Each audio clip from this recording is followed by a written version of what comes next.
আসসালামু আলাইকুম। আজকে বিভিন্ন আইটেমের রান্না নিয়ে আসলাম অনেকদিন পর।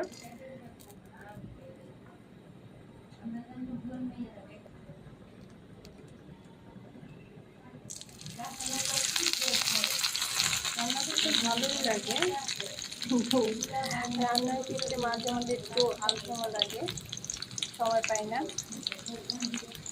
তাই সবসময় পোস্ট করতে পারি না।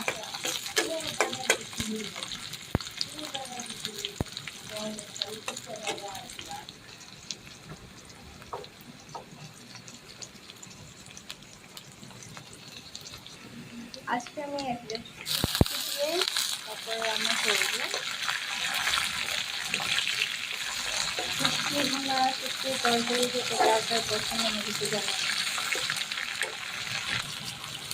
হলুদ গুঁড়া, মরিচ গুঁড়া, মরিচ গুঁড়া,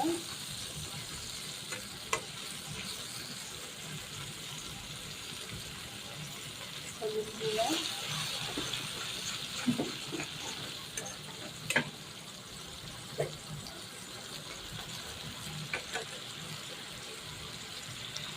ধনিয়া গুঁড়া,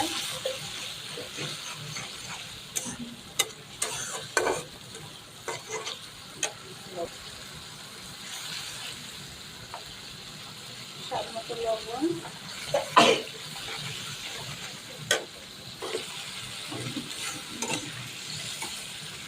এ হলো আমার স্পেশাল শুটকি দিয়ে রান্না, করলা, কচু আর আলু।